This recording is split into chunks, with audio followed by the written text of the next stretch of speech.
Shalom Bapak Ibu, terima kasih buat kepercayaannya saya boleh melayani di tempat ini. Ya, dan tema firman Tuhan hari ini adalah iman yang berfungsi. Saudara, kita ini percaya kepada Tuhan, kita mengikuti Tuhan, ya bukan karena kita sudah melihat Tuhan. Ada yang sudah pernah ketemu Tuhan Yesus di sini face to face, melihat Yesus? Seperti pada murid-muridnya dulu di Israel, enggak ada kan? Yang belum pernah lihat Tuhan Yesus angkat tangan. Yang sudah pernah lihat, karena masih ada yang enggak angkat tangan, yang bingung angkat kaki. Iya, saudara, saya percaya kita hari ini percaya kepada Yesus. Bukan karena kita sudah melihat Dia. Alkitab berkata, sekalipun engkau belum pernah melihat Dia dengan mata, tapi engkau percaya kepada Dia, itu yang namanya iman. Amin. Ya, kita beriman kepada Tuhan bukan karena kita sudah melihat Dia, tapi karena kita percaya bahwa Yesus adalah Tuhan dan Juru Selamat. Kita baca dulu ayat yang ke Ibrani 11, ayat yang pertama mulai, saudara. Ya, jadi sayang kalau kita ini punya iman, tapi iman itu mati dan tidak berfungsi. Dan itu yang saya lihat banyak dalam kehidupan orang Kristen. Mereka setiap hari duduk di gereja, ya, tapi iman itu tidak berfungsi sama sekali. Ketika menghadapi masalah mereka stres, ketika menghadapi pergumulan mereka tertekan, ya bahkan banyak yang terlilit dengan pinjol. Ya, karena imannya mati, saudara.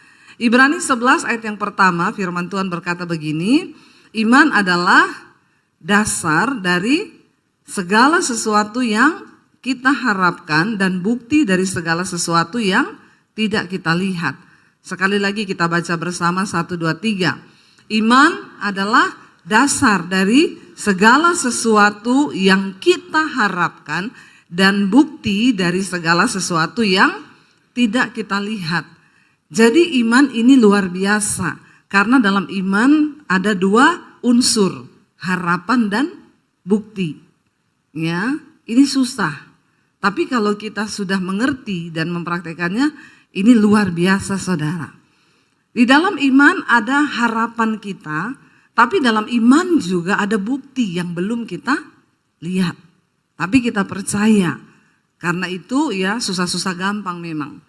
Kita lompat Ibrani 11 ayat yang ke-6, saudara. Baca bersama Ibrani 11 ayat yang ke-6. 1, 2, 3. Tetapi tanpa iman tidak mungkin orang berkenan kepada Allah. Sebab barang siapa berpaling kepada Allah, ia harus percaya bahwa Allah ada dan bahwa Allah memberi upah kepada orang yang sungguh-sungguh mencari Dia. Ayat ini jelas sekali berkata, tetapi tanpa iman, ya, tanpa iman tidak mungkin orang itu berkenan kepada Allah. Ya, tanpa iman. Nah, iman yang bagaimana, saudara? Ya, dikatakan sebab barang siapa yang berpaling kepada Allah, melihat kepada Tuhan, percaya kepada Tuhan, dia harus percaya bahwa Allah itu ada. Lucu ayat ini. Dikatakan tanpa iman tidak mungkin orang berkenan kepada Allah. Dan barang siapa berpaling kepada Allah, ia harus percaya bahwa Allah ada. Ternyata banyak orang yang sudah berpaling kepada Tuhan, melihat kepada Tuhan, percaya kepada Yesus, tapi nggak sungguh-sungguh percaya bahwa Tuhan itu ada. Karena itu saya sering mendengar dari mulut orang Kristen ketika mereka konseling, Bu, apakah Tuhan itu ada? Ya, ternyata banyak orang yang duduk di kursi gereja setiap hari Minggu percaya, mengaku percaya Tuhan, bahkan melayani Tuhan. Ya, tapi ternyata mereka tidak sungguh-sungguh percaya bahwa Tuhan itu ada. Makanya tidak banyak yang mengalami mujizat dalam hidup mereka. Dan dikatakan di sana Allah itu memberi upah loh kepada orang yang sungguh-sungguh apa? Mencari Dia. Karena itu jangan berhenti hanya dipercaya, ya, Tapi mari kita sungguh-sungguh mencari Tuhan. Karena ada apa dikatakan upah. Ya, saudara mau nggak upah dari Tuhan? Siapa yang mau upah dari Tuhan? Ya, jemaat di sini agak tegang ya. Saya nggak tahu ini karena faktor apa ya. Jadi tapi ya saya berdoa supaya kita semua membuka hati bagi firman Tuhan, saudara ya. Dikatakan ada upah loh, ada upah bagi mereka yang sungguh-sungguh mencari Tuhan. Dan kita kalau dapat upah dari manusia seneng nggak saudara? Ya seneng tentunya ya. Kita dapat upah setiap bulan kita bekerja dikasih upah. Seneng kalau sudah gajian. Nah kalau Tuhan yang kasih kita upah, luar biasa nggak? Luar biasa, lebih luar biasa lagi saudara. Nah kita mau belajar saudara. Di dalam Alkitab ada satu orang yang dikatakan dia itu bapak orang beriman. Yaitu siapa? Abraham. Kenapa Abraham dikatakan sebagai bapak orang beriman? Tentunya karena imannya sudah teruji. Amin. Kita nggak bisa dikatakan beriman, percaya kepada Tuhan kalau iman kita belum diuji. Ya, saya yakin saudara semua pasti punya pengalaman ujian iman. Ya, saya yakin orang yang mengaku percaya Tuhan itu harus mengalami pengalaman ujian iman. Kalau saudara belum mengalami, saya doakan supaya diuji. Amin. Ya, harus saudara. Karena tanpa ujian iman kita tidak mungkin terbukti, ya. Dikatakan di sana Abraham itu bapak orang beriman. Kalau kita baca Ibrani 11, kenapa dikatakan ayat yang ke-8 sampai ayat yang ke-11? Kenapa Abraham itu dikatakan bapak orang beriman? Ibrani 8 ayat 11, Ibrani 11 ayat yang ke-8 saudara. Firman Tuhan berkata di sana begini saudara, karena iman apa? Abraham taat. Ya, sampai di sini dulu. Karena iman Abraham taat. Ternyata tidak mungkin kita taat sama Tuhan tanpa iman. Sebaliknya iman tanpa ketaatan itu kosong. Di dalam Yakobus dikatakan, engkau percaya hanya ada satu Allah saja, itu baik. Tapi setan juga percaya akan hal itu. Jadi kalau iman kita hanya sampai dipercaya, maka kita satu level sama. Dengar baik-baik ya. Yakobus berkata, engkau percaya hanya ada satu Allah saja, itu baik. Tapi setan juga percaya akan hal itu. Jadi kalau level iman kita hanya sampai dipercaya, berarti kita satu level sama setan. Ya, enggak usah takut-takut bilang satu level sama, bilang kanan kirimu, jangan-jangan kamu satu level loh sama setan. Ya, kalau kamu cuma punya iman tok, percaya tok sama Tuhan. Maaf, jangan sombong. Anda duduk setiap minggu di gereja sini, ya, jangan sombong. Masih banyak orang Kristen yang satu level imannya sama setan. Karena hanya berhenti di percaya. Ya, kita percaya pada Tuhan, setan juga percaya. Jadi apa bedanya kita sama setan? Kalau kita hanya berhenti di percaya. Abraham dikatakan orang bapak orang beriman, kenapa? Karena dikatakan karena iman Abraham taat. Apa itu taat? T-A-A-T. Tidak ada alasan titik. Amin. Bilang kanan kirimu taat. Ya. Setelah kita beriman kita harus masuk ya pada yang namanya ketaatan. T-A-A-T. Tidak ada alasan titik. Nggak usah tanya. Karena iman Abraham taat. Sudah nggak ada alasan. Titik, percaya sama Tuhan. Ketika apa? Ia dipanggil untuk berangkat ke negeri yang akan diterimanya menjadi. Jangan malas baca Alkitab saudara. Saya ini lagi suruh saudara baca. Juga, jangan cuma lihat, saya tahu nih di rumah jarang-jarang baca Alkitab toh. Jadi tolong di sini baca Alkitab ya. Ayat ulang lagi. Karena iman Abraham taat ketika ia dipanggil untuk berangkat ke negeri yang akan diterimanya menjadi milik pusakanya. Lalu ia berangkat dengan tidak mengetahui tempat yang ia tuju. Saya mau tanya, negeri itu sudah diterima belum? Ya, sudah dilihat belum? Tetapi Abraham taat. Kalau Abraham tidak berangkat, dia lihat nggak negeri itu? Nah, kalau dia meragukan Tuhan dan tidak percaya ketika disuruh berangkat, karena mungkin dia takut, karena memang belum dilihat, ya, lalu dia memutuskan untuk tidak berangkat. Kira-kira Abraham melihat nggak negeri yang luar biasa itu? Nah, di sini saudara, banyak orang Kristen tidak pernah melihat janji Tuhan karena mereka tidak berani taat melakukan apa yang Tuhan suruh. Jangan berhenti, tetapi masuk di dalam ketaatan. Zaman Abraham dipanggil ini saudara, belum ada Google Map. Ya, belum ada peta. Jadi Tuhan tidak kasih tahu kemana. Kalau ada peta, ada Google Map, enak. Nanti saya Sherlock ya kata Tuhan. Ya, kamu tinggal ikuti aja 500 meter belok kiri. Ya, 1000 meter belok kanan. Ya, di depan ada polisi. Kan enak ya dikasih tahu sekarang ya. Google Map itu pokoknya maha tahu saudara. Ya, tetapi persoalannya ketika zaman Abraham belum ada peta, belum ada Google Map. Apa yang menjadi dasar dia memperoleh janji Tuhan? Karena iman. Karena imannya hidup. Orang Kristen sekarang banyak imannya mati. Ya, bahkan mungkin tidak mati, tapi sekarat, nggak hidup, nggak mati. Imannya setengah mati. Orang yang punya iman setengah mati tidak mungkin bisa melihat janji Tuhan. Karena kau berhenti dipercaya.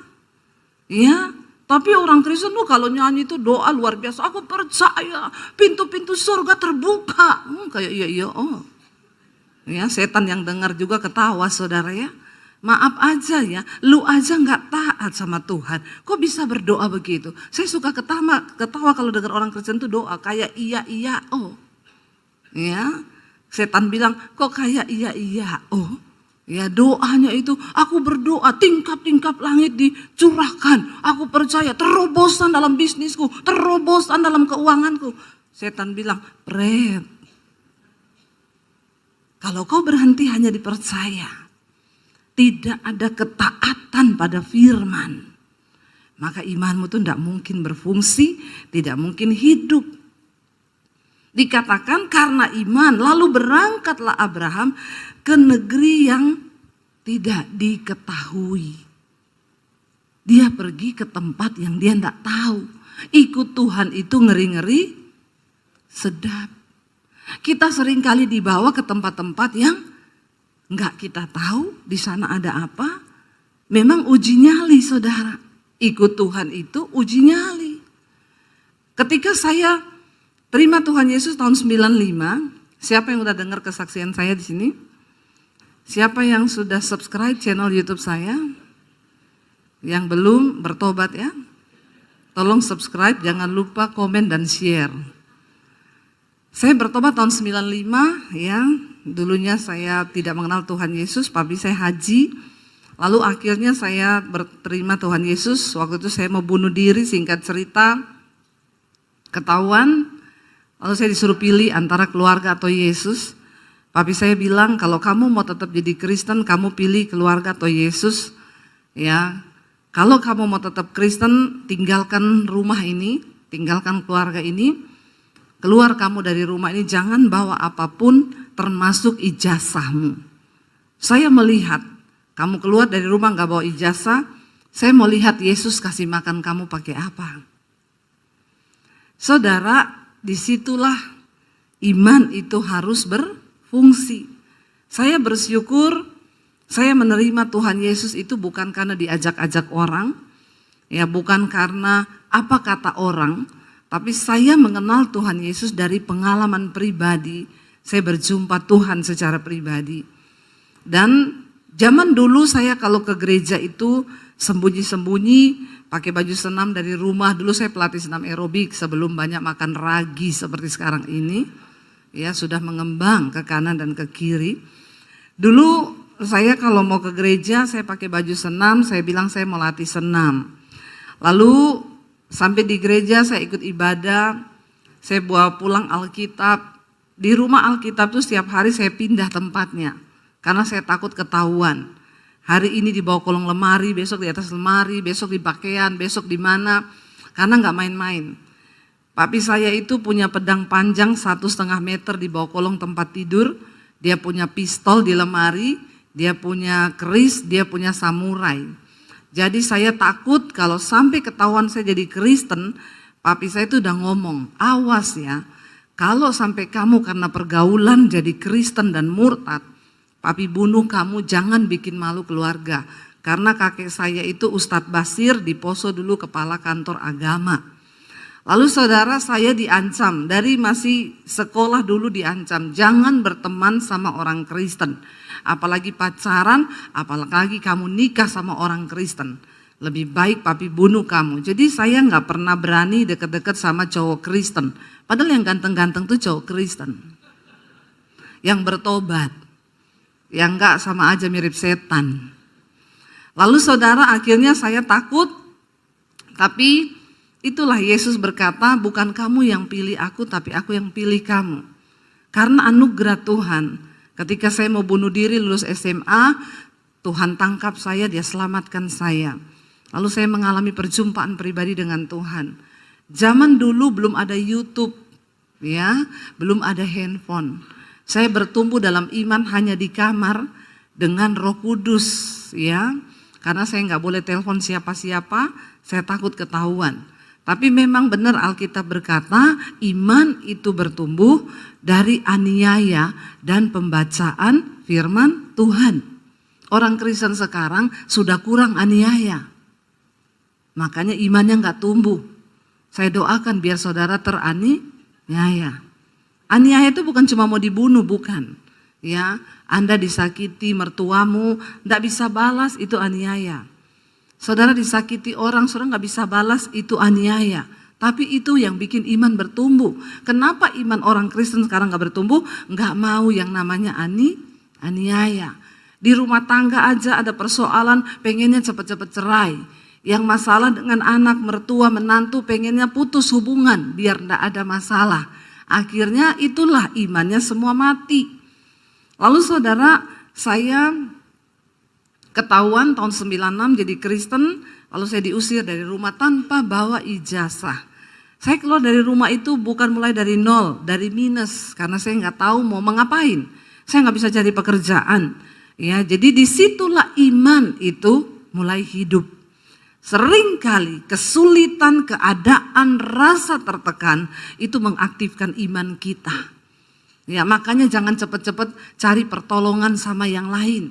Ketika butuh uang, enggak usah cepet-cepet telepon mertua, enggak usah cepet-cepet telepon anak, ya, atau cepet-cepet pergi ke penggadean, menyelesaikan masalah tanpa masalah. Ya, enggak ada itu. Kenapa kita seringkali enggak percaya Tuhan, tidak mengharapkan mujizat Tuhan? Karena yaitu tadi, Tuhan tuh enggak terlihat, penggadaian terlihat, ya, mertua terlihat, anak terlihat, bank terlihat, tapi Tuhan tidak terlihat. Tapi iman adalah dasar dan bukti dari segala sesuatu yang memang tidak terlihat. Amin. Saudara bingung atau ngerti ya? Kayaknya banyak yang bingung ya. Tapi ikuti aja, nanti saudara ngerti. Lalu saudara, saya mulailah di situ hidup dengan iman, ya, tanpa orang tua, tanpa uang. Dari kota Poso saya pergi ke kota Palu, 7 jam perjalanan naik bus. Ya, karena dibayari tante saya sampai di Palu. Saya nggak bawa uang 1 sen pun. Sampai di Palu saya numpang tinggal di kos-kosan sepupu saya, mereka anak-anak kos. Saya numpang di situ. Ya, kalau mereka pergi kuliah, anak-anak kos ini, saya ngapain? Saya cuci baju, saya nyapu, saya nyetrika, saya masak. Saya jadi pembantu di tempat kos itu.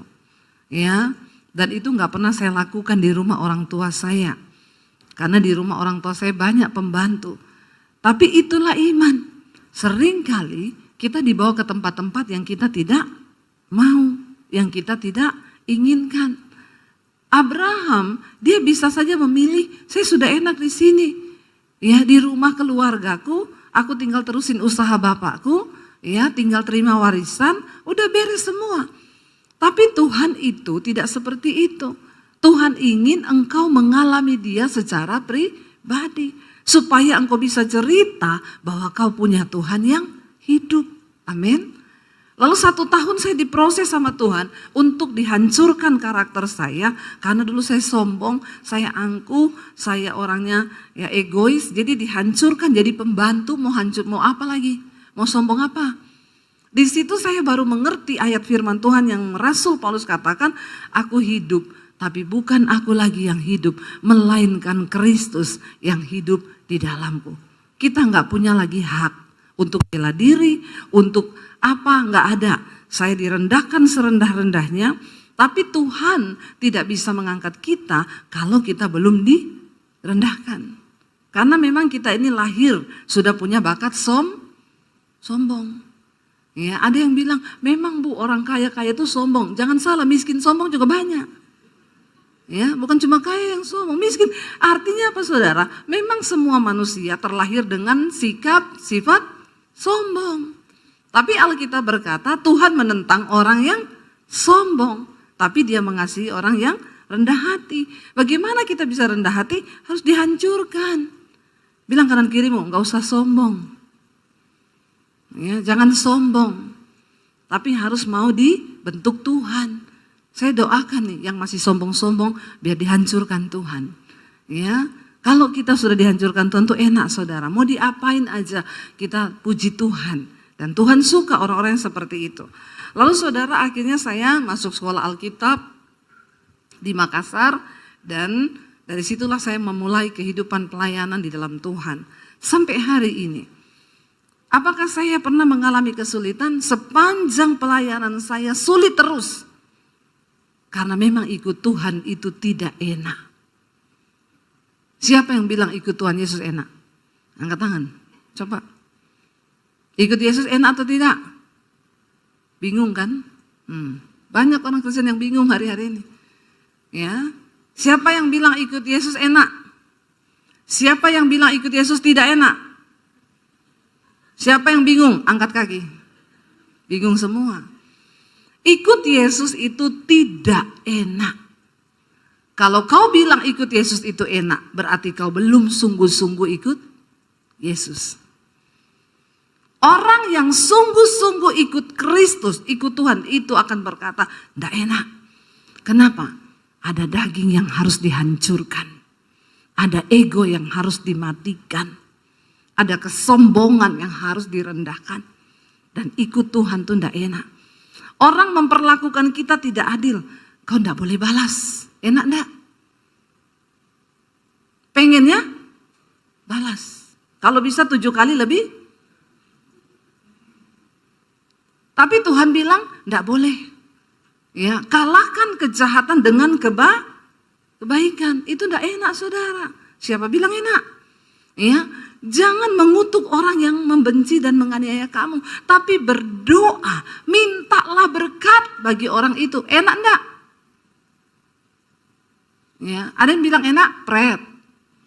Enggak enak. Siapa bilang enak? Saya mau tanya, siapa yang sudah pernah melakukan berdoa bagi musuhnya yang paling engkau jengkel dan engkau bilang Tuhan berkati dia? Tolong angkat tangan. Yang sudah pernah melakukan itu, ambil sepeda di bawah. Nggak tahu sepedanya siapa, ambil aja. Ya, berat saudara, berat. Dan banyak orang Kristen yang tidak mampu melakukan hal itu. Dia berdoa sih buat musuhnya. Tuhan, aku berdoa. Kalau kau yang balas, pasti lebih hebat. Ya apa ya? Ya, doa sih doa. Kau berdoa buat musuhmu. Iya, saya doakan terus musuh saya. Doanya apa? Aku tidak bisa balas Tuhan. Tapi kalau Tuhan yang balas, lebih parah. Bertobat. Tidak enak ikut Tuhan itu, tidak enak. Akhirnya Saya dibawa dalam pengalaman demi pengalaman pribadi dengan Tuhan. Dari tahun 95 saudara, saya ikut Yesus. Tidak enak terus. Ya, dan engkau akan dibawa pada proses yang tidak enak itu. Sampai kapan? Sampai kau lulus. Ya, sampai engkau lulus. Iman itu, kalau saya gambarkan, selalu saya bilang seperti roket. Roket itu kalau diarahkan, diluncurkan keluar angkasa, dia harus full power dari bawah. Karena dia harus melawan gaya gravitasi bumi, atmosfer bumi. Tapi ketika dia sudah menembus atmosfer bumi, dia nggak perlu power lagi. Dia tinggal melayang, mengorbit, mengudara, melakukan tugasnya. Tapi memang banyak roket yang tidak kuat, sehingga meledak di udara. Kekristenan seperti itu. Kalau kau mau mencapai perkenanan Tuhan, ya kau harus full power. Mencari Tuhan. Tidak enak. Bahkan banyak yang akhirnya meledak. Kepahitan, kecewa, meninggalkan Tuhan, ya, menyangkal Yesus banyak. Ya, tapi kalau kau sudah mencapai perkenanan Tuhan, itu enak saudara. Abraham ketika dipanggil meninggalkan keluarganya itu tidak enak. Banyak pemikiran, apalagi dia seorang pria, bapak, kepala keluarga. Dia akan berpikir, gila ya, saya udah hidup enak di sini. Saya sudah punya ternak, kekayaan, nyaman, aman. Karena semua manusia itu menyukai zona nyaman. Dan musuh terbesar iman adalah zona nyaman. Kesulitan yang kau hadapi hari ini bisa jadi menjadi anak tangga. Tuhan sedang membawamu kepada level iman yang berikutnya. Katakan, amin. Jangan mudah menyerah. Jalani bersama Tuhan. Saya berbicara di sini bukan teori, karena saya sudah melihat bagaimana mujizat dan kuasa Tuhan itu dalam hidup saya. Perjalanan hidup saya dilempar, dibuang dari keluarga itu saya lulus SMA loh saudara. Makanya saya bilang sama anak-anak saya yang sekarang ini Gen Z. Saya suka bilang mereka tuh Gen Z. Biar agak-agak ada power gitu ya. Gen Z itu kan menghidupkan. Generasi hari-hari itu generasi yang rapuh. Ya, dikit-dikit tertekan. Ya, saya kemarin ketemu saudara teman saya di Semarang. Bu, ya generasi hari ini tuh Bu, dapat gaji, komisi 1 kali gaji loh Bu. Tertekan di tempat pekerjaan, dia keluar. Saya tanya, sekarang kamu kerja apa? Enggak kerja Om. Terus kamu ngapain? Ya enggak ngapa-ngapa. Aku lebih menikmati hidup kayak gini. Agak gila enggak generasi sekarang ini? Ya, makanya orang tua hati-hati. Memang mereka dibesarkan dengan ya dunia sosial media di mana mereka tuntutan gayanya itu ya udah selangit saudara, padahal nggak ada duit. Gaya toh itu. Ya daya juangnya nggak ada. Saya sering bilang sama anak-anak saya, Mami, seumuran kamu ini dulu, Mami udah keluar dari rumah loh. Tanpa orang tua yang menopang, cuma bersama Tuhan. Saya selalu kasih ikat sama mereka, makanya anak-anak saya didik keras. Dari SD, SMP, SMA, naik gojek ke sekolah. Ya, hujan loh Mam, enggak apa-apa, hujan enggak mati. Berangkat sana. Ya, biarin, ya. Mereka harus mengalami proses hidup yang berat. Enggak pakai pembantu di rumah, kamu cuci baju sendiri. Bajumu kotor, kamu enggak pakai baju bersih ke sekolah. Orang tua sekarang salah didik semua anaknya. Dari kecil udah dimanja, makanya semakin hancurlah generasi kita ini. Udah enggak dibawa ke Tuhan, ya semua serba dikasih, jadi hancur saudara. Nilai juangnya enggak ada. Saya mengalami Tuhan itu, berproses dengan Tuhan itu luar biasa. Orang bertanya, kenapa ibu itu punya iman yang begitu hari ini luar biasa? Saya bilang, ya karena proses yang berat. Semakin berat proses hidupmu, semakin kuat imanmu. Makanya jangan mau yang gak mudah-mudah. Bersama Tuhan, hadapi saudara. Ya. Lalu di sana dikatakan Abraham melangkah, lalu dia pergi ke negeri yang dia nggak tahu ada di mana. Yang dia nggak tahu itu di mana. Dia pergi, berangkat dia dengan tidak mengetahui tempat yang dia tuju. Ya. Lalu bagaimana Abraham bisa tahu tempat itu? Alkitab berkata setiap kali dia berhenti di satu tempat, Abraham mendirikan mezbah. Dia mencari Tuhan. Karena Tuhan menjadi Google Map-nya dia. Ya, setiap kali dia berhenti, Tuhan aku nggak tahu mau kemana, dia dirikan mesbah lalu Tuhan kasih arah. Kamu jalan ke timur, nanti belok kanan, belok kiri. Orang Kristen sekarang bahkan sudah tidak bisa dengar suara Tuhan. Ya, banyak yang bilang, Bu, dengar suara Tuhan. Bagaimana caranya ya? Saya nggak bisa tuh dengar suara Tuhan. Mari kita bertobat, saudara. Lalu dikatakan di sana, saudara, karena iman, ayat yang ke-9, ia diam di tanah yang dijanjikan itu, seolah-olah di suatu tanah asing, dan dikatakan di situ ia tinggal di kemah dengan Ishak dan Yakub yang turut menjadi ahli waris janji yang satu itu. Sebab ia menanti-nantikan kota yang mempunyai dasar, yang direncanakan dan dibangun oleh Allah. Saya mau tanya, berdiam di tanah asing yang dia tidak tahu, dia baru di situ. Dan zaman itu saudara belum seperti sekarang. Tanah asing itu benar-benar ya tidak ada apa-apanya. Kira-kira enak nggak saudara? Nggak enak. Tapi orang Kristen sekarang suka cari yang enak. Tuhan suka bekerja dengan yang tidak enak. Daging ini adalah musuh terbesar dari iman. Sebab daging ini gak mau diproses. Tapi Tuhan cara kerjanya proses daging. Gak bisa kita berkenan saudara kalau masih ada daging. Dikatakan dengan iman juga Abraham diam di tanah yang dijanjikan itu seolah-olah di satu tanah asing. Itu gak enak. Pasti dia pengen pulang terus. Ya, tetapi dia percaya bahwa Tuhan sudah merencanakan satu kota yang akan dibangun oleh Allah sendiri. Percayalah saudara, dalam setiap hidup kita, Tuhan itu punya rencana yang besar. Dia ingin bangun rencananya atas hidupmu. Dia ingin bangun rencananya atas pekerjaanmu.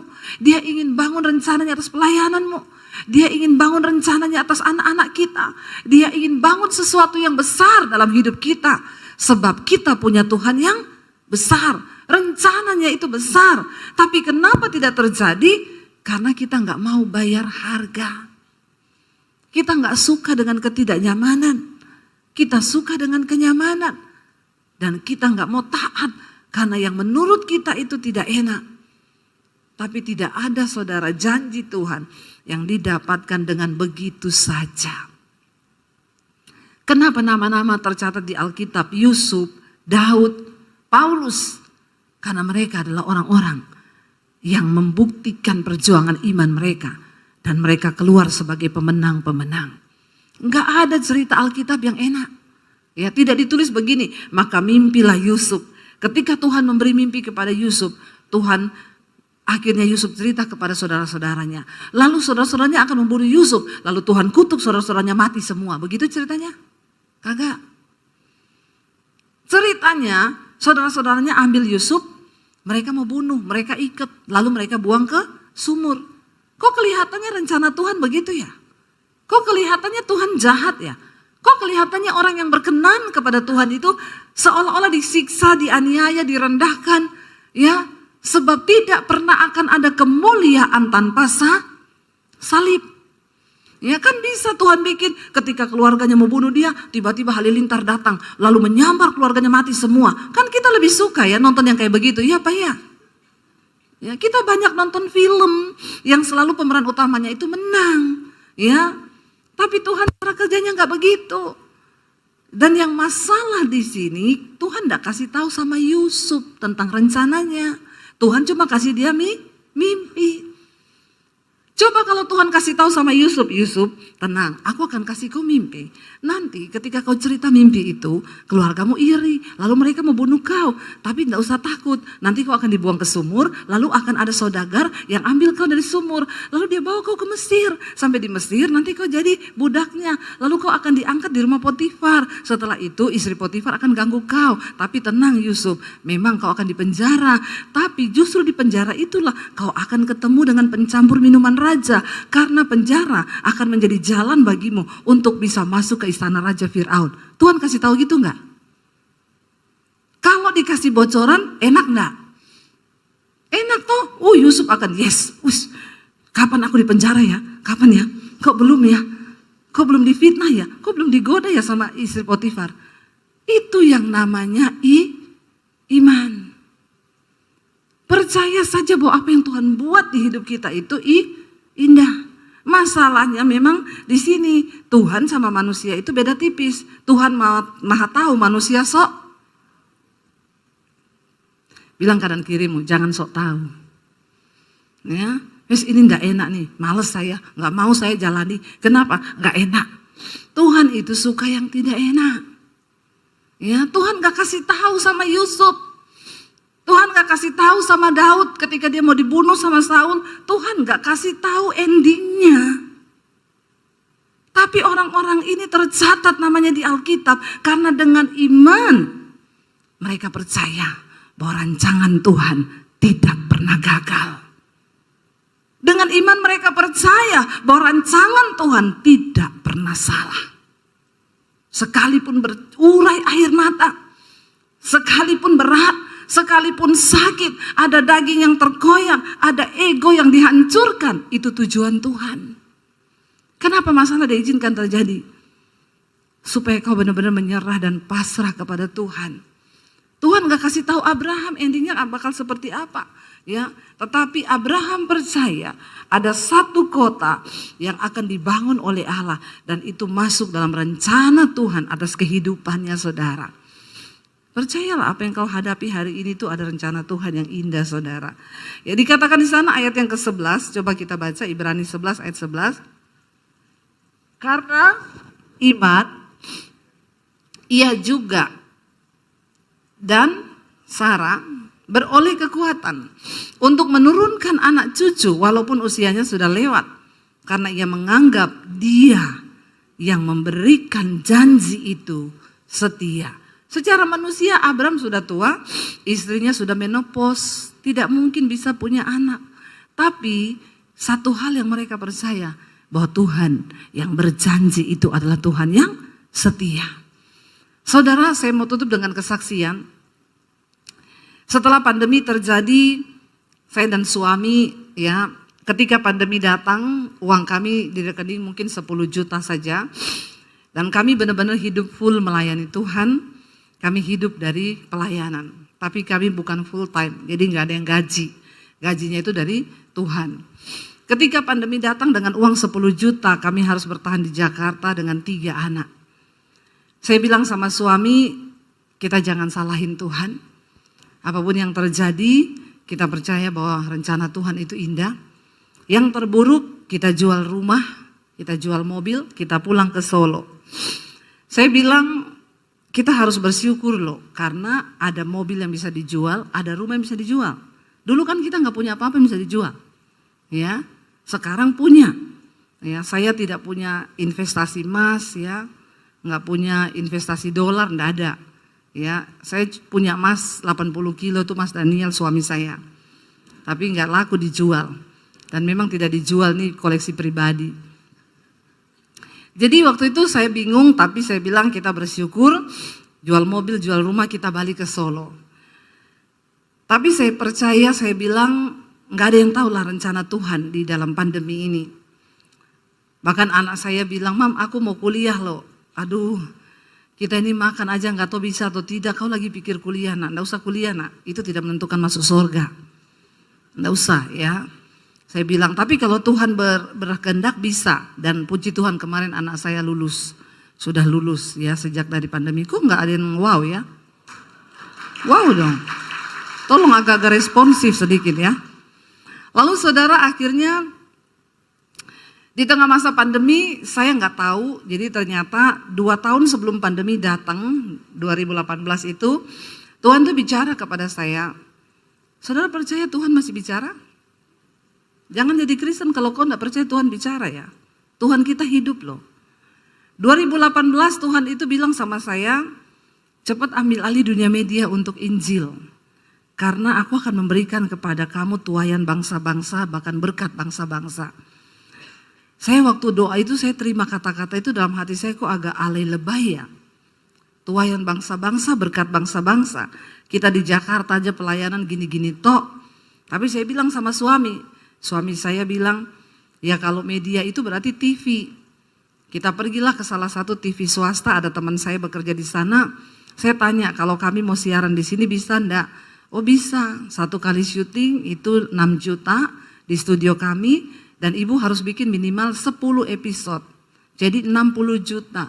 Lalu saya tanya, udah pasti tayang? Belum. Ya. Dan saya berpikir, ngasih duit 60 juta belum pasti tayang. Yang kedua persoalan yang terbesar, duitnya siapa 60 juta? Saya nggak ada duit 60 juta saat itu. Ya udah, tapi saya melangkah terus. Satu saat saya pelayanan di Bali, saya lihat ada orang syuting di situ. Saya tanya, ini syuting buat apa? Syuting buat TV. Di mana? Di YouTube. Oh bisa ya? Oh bisa Bu, pakai handphone aja cukup. Saya pulang, saya bilang sama suami. Ya lalu suami mulailah, oh mungkin ini kali. 2018 saudara, waktu itu YouTube belum terlalu, ini dia bilang, oh sekarang orang beralih ke YouTube Bu, artis-artis semua ke YouTube, ke depannya YouTube bakal bagus. Saya pulang, saya bilang ke suami, lalu suami mulai aktifin. Saya sudah punya channel itu sebenarnya tapi nggak aktif. Mulailah kita tayang, syuting pakai handphone, karena nggak punya peralatan. Tiba-tiba di masa pandemi 2020 datanglah COVID saudara. Ya, saya nggak tahu bagaimana rencana Tuhan, tapi Alkitab berkata Tuhan itu memberitahukan jalan-jalannya kepada orang-orang yang bergaul karib dengan Dia, yang hidup takut akan Tuhan. Ya, kalau kita hidup takut Tuhan, Tuhan kasih tahu bocoran apa yang mau terjadi ke depan. Ya, kita bukan mau meramal, tapi kan Tuhan yang tahu, benar nggak? Siapa yang tahu COVID akan datang? Siapa yang tahu gereja akan tutup dan tidak boleh ibadah? Ketika kami memulai dari 2018, 2020 awal tuh channel saya sudah 50.000 subscribe-nya. Tiba-tiba gereja tutup, ya. Lalu orang bingung mau cari khotbah gereja di mana.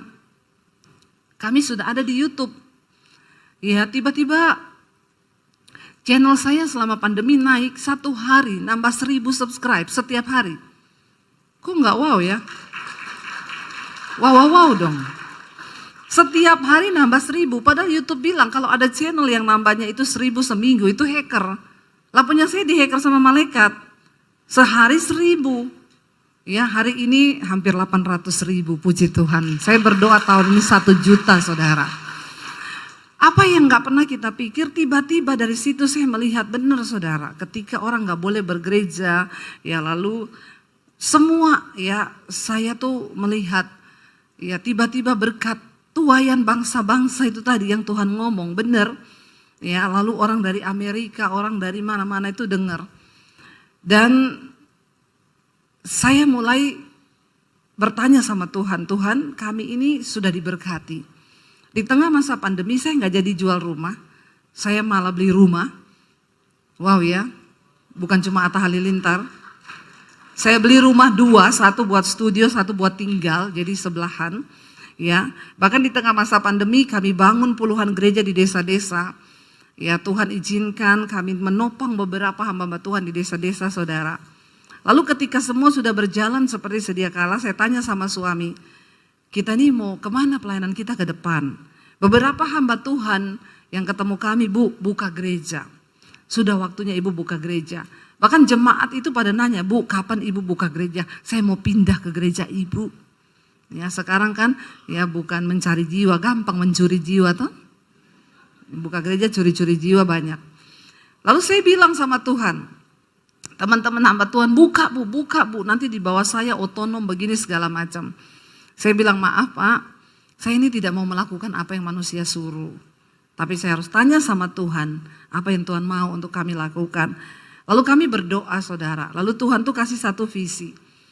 Saya dikasih dalam Lukas pasal yang ke-7, Yesus berkata begini, di hari-hari yang terakhir tuayan memang banyak, tapi pekerja itu sedikit. Karena itu mintalah kepada Tuhan yang mempunyai tuayan itu supaya dia kirim pekerja. Dari situ ketika Tuhan jawab saya, Tuhan bilang, kamu tidak boleh buka gereja. Kamu persiapkan para penuai di hari-hari terakhir ini. Saya tanya sama Tuhan, maksudnya Tuhan apa? Buka sekolah misi. Kamu harus bangun sekolah misi, sekolahin gratis orang-orang yang gak mampu untuk jadi hamba Tuhan. Saya bilang Tuhan, saya ini bukan orang kaya, saya ini bukan orang pinter, saya gak punya titel STH, MTH, HHH, banyak begitu. Kenapa Tuhan suruh saya? Tuhan bilang, aku tidak cari orang pinter, aku tidak cari orang kaya. Tapi aku cari orang yang punya iman. Karena hanya dengan iman, semua proyekku di bumi ini akan terjadi. Lalu kami diberkati Tuhan, saya sisihkan sebagian berkat untuk cari tanah. Saya dan suami kalau pelayanan ke Surabaya, kami naik mobil. Kami cari tanah di daerah Tawangmangu, saya cari daerah dingin ya supaya dekat gunung, dekat Tuhan lah ya. Kalau sekolah Alkitab di kota itu dekat mall. Nanti hamba Tuhannya jadi hedon. Ya, bukan dekat Tuhan. Kalau dekat gunung dia bangun pagi lihat gunung, lihat Tuhan gitu kan. Akhirnya saudara, kami cari di daerah Karanganyar, Tawangmangu sana. Ada yang izinnya dapat, tapi harganya mahal. Ada yang harganya dapat, izinnya nggak dapat. Lalu saya bilang sama Tuhan, Tuhan, aku sudah melangkah dan aku mau taat mendengar suaramu loh, walaupun berat. Tapi kenyataannya begini Tuhan, terserah Tuhan. Tiba-tiba ada seorang bapak telepon, Bu Debbie, saya jemaat ibu di YouTube. Saya dengar ibu mau bikin sekolah misi, iya. Saya punya tanah 4.500 di bawah gunung Bu, tapi di daerah Bandungan, di Semarang. Kalau ibu mau coba ibu pergi lihat. Saya pergi lihat saudara, dingin di bawah gunung, bangun pagi langsung lihat gunung di sini, balik belakang lihat gunung. Wah dekat Tuhan ini, ya cocok ini. Iya Pak, saya cocok Pak. Oke kalau ibu cocok, tanda tangan di depan notaris, diserahkan tanah itu. Ya, saya pikirnya tadi paling bangun 500 juta sampai 1 miliar lah. Setelah itu ada orang datang, Bu saya pemborong. Ya saya juga jemaat ibu di YouTube. Saya nanti yang borong, ibu gak usah bayar saya. Bu saya yang bagian desain, saya mau gambar, ibu gak usah bayar saya. Digambarlah saudara. Begitu selesai, saya lihat nilainya. Ya, saudara. Saya bilang, hah? Nggak salah ini? Enggak Bu, sekarang apa-apa mahal. Apalagi habis pandemi. Lalu timbullah pikiran manusia saya bilang sama suami, udah oke Pak, saya oke gambarnya. Gampanglah gampang kalau saya siaran di YouTube, kasih nomor rekening di situ. Jalan-jalan nomor rekeningnya muter-muter kan.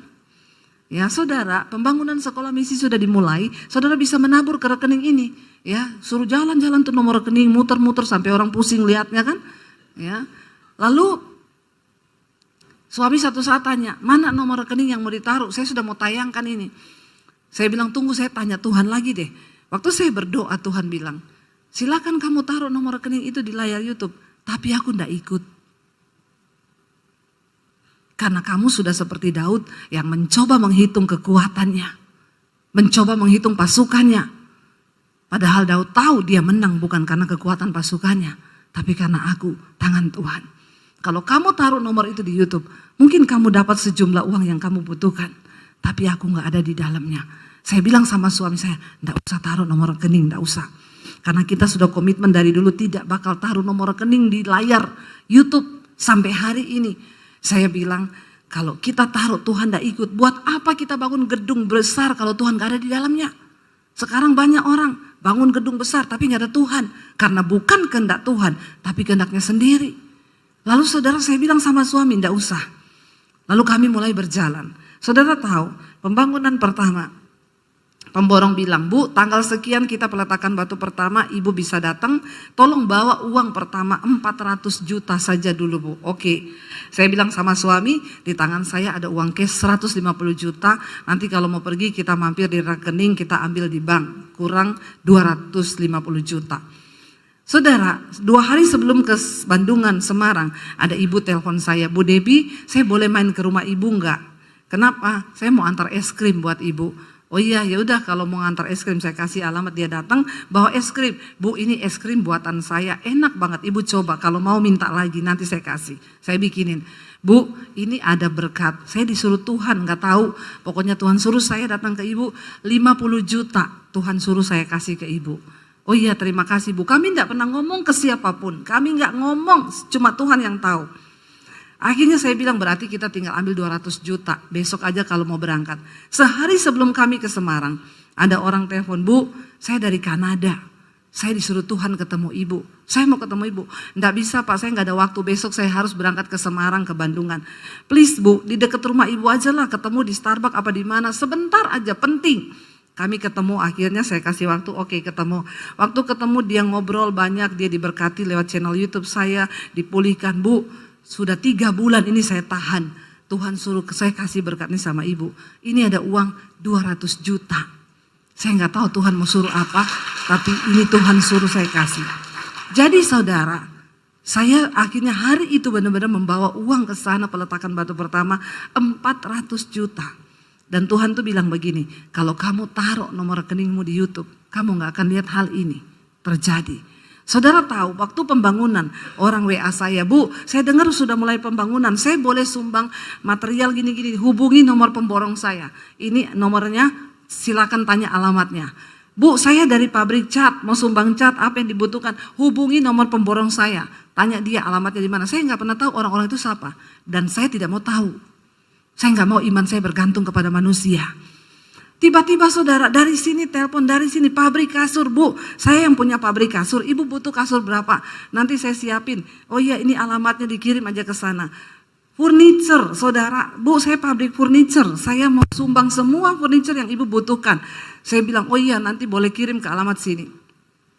Waktu sudah mau jalan, peserta pertama itu 30 anak saudara, dan semua rata-rata memang tidak mampu. Jadi kami yang harus menanggung.